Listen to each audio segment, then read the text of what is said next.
Hi everyone, welcome to the Navigant Credit Union Broadcast Center on this kind of cloudy Friday. Looks like we might be in for some rain soon, but it's nice and dry here. I'm your GoLocal host, Rachel Nunes. First up today, we have every Friday, we have former state rep, former Detroiter, Ray Rickman here with his Big View. Thank you, Rachel. So I've been thinking, so this is a week of vacation. People are finding themselves a 7-day vacation in the middle of the year. Isn't that cool? So I thought I'd talk just about Detroit and Motown music.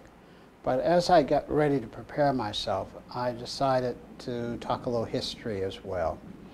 When I was a kid in the 50s,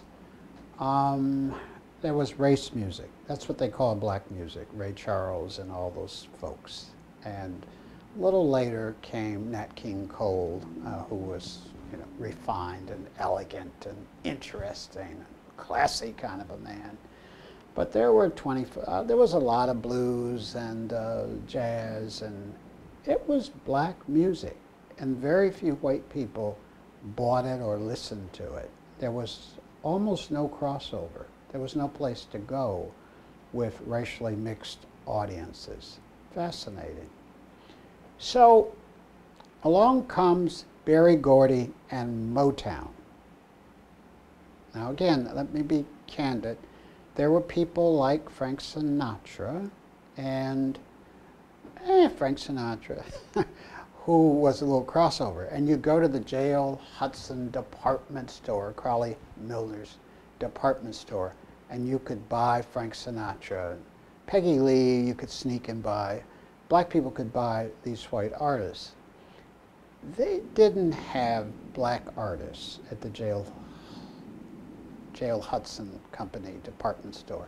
And we still had record stores in this country, lots of record stores. That's where you really bought your music.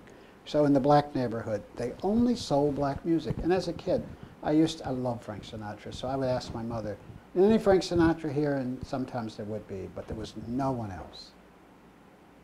White. Berry Gordy comes along, and he gets started.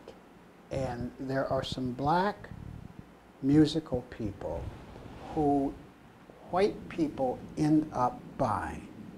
Are you listening?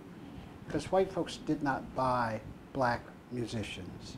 So he has Jackie Wilson and their hits, 3 or 4 hits, and they cross over, and white folks buy them. I did a little research the other day. About 80% of Jackie Wilson was bought by black people and 20% by white people. This is up from 1% of Nat King Cole being bought by white people. And then Berry Gordy, of course, came out with the Temptations and the Four Tops and Diana Ross and the Supremes. First it was just the Supremes. And the Supremes turned into the #1 female, actually they call them girl groups, girl singing groups. Diana Ross and the Supremes were #1 in the world for 7 or 8 years. And of course the Beatles were #1 boys group in the world for 7 or 8 years. And this was the biggest thing in the world. And in Detroit, every Friday there was Motown. There was a new release. Every Friday, 52 weeks out of the year. And you went to the record shop, and you went to the J.L. Hudson Company, and you bought Four Tops or whoever had come out, Stevie Wonder. And it drove Detroit. It created pride and excitement. They had a 10-story building downtown. You hear the thunder while I'm talking about the coming of Motown as a Detroit institution, and the spirit was there. And we thought it would last forever. But equally important, it was crossover music. The Supremes were bought by 60–70% of the buyers were white. This had never happened in the history of America since the 1880s, when people could find a way to buy music. There was none of this, but now in the late 60s and into the 70s, all kinds of people could buy whatever music they wanted. Love you, Diana.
Thanks so much to Ray Rickman and with his big view, hoping he stays dry out there. The skies have just opened up here in Providence, so sending him dry thoughts.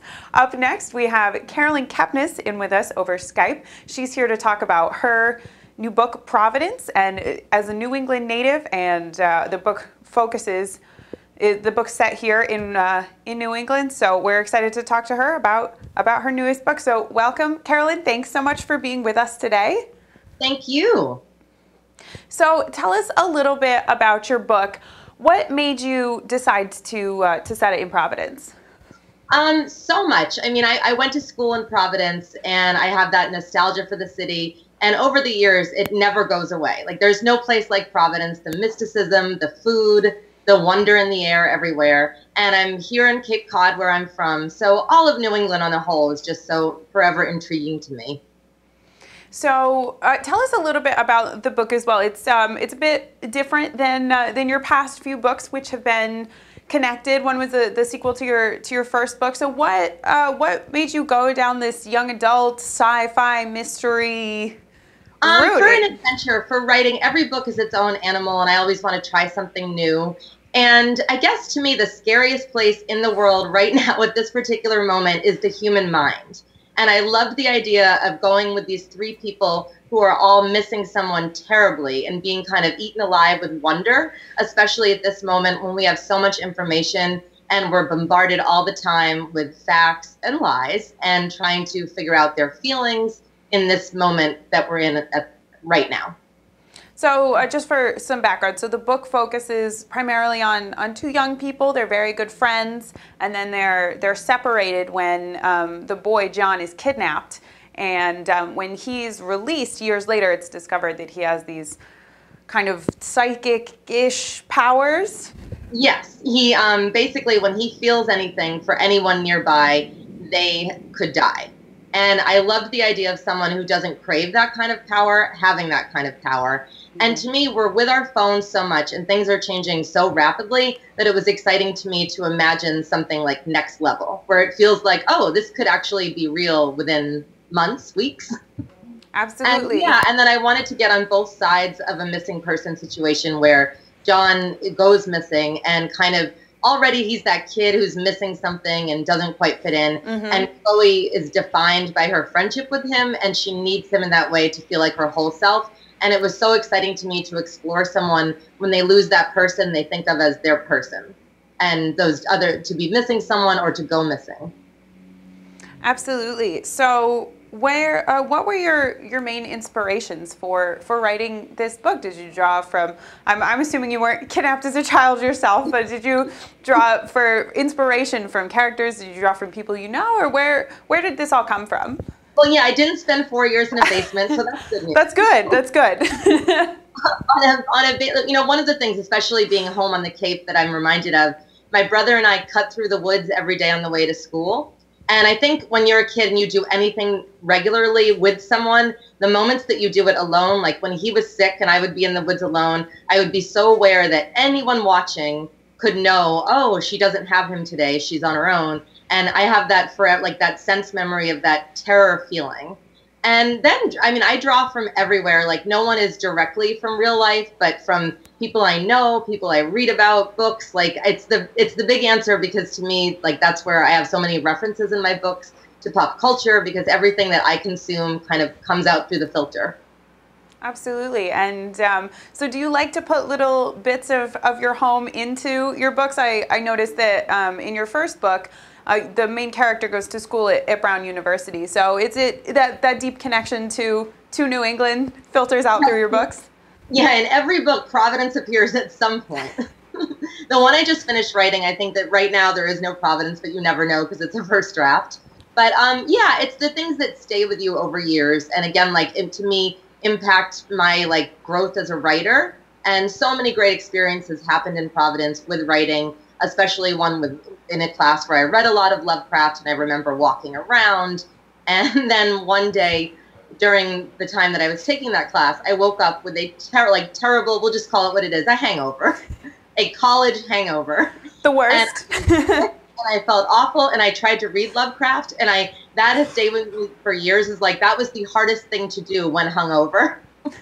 And then I walked down the street and people were looking at me and I felt like a monster. And I went into a store and it's, it's something I love about New Englanders. They pull no punches. They tell you right to your face. And he said, honey, like, what are you doing out there? And I looked in the mirror and I had a blood vessel had popped in my eye. So I did look like a monster. So so when John wakes up and he's in that state, like that's definitely inspired by my version of that.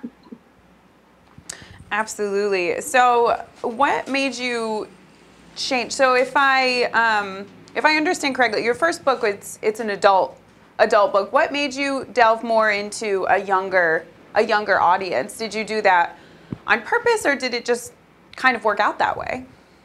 It's the way, like the first day I heard John's voice in my head, I was in a parking lot and I almost had an accident.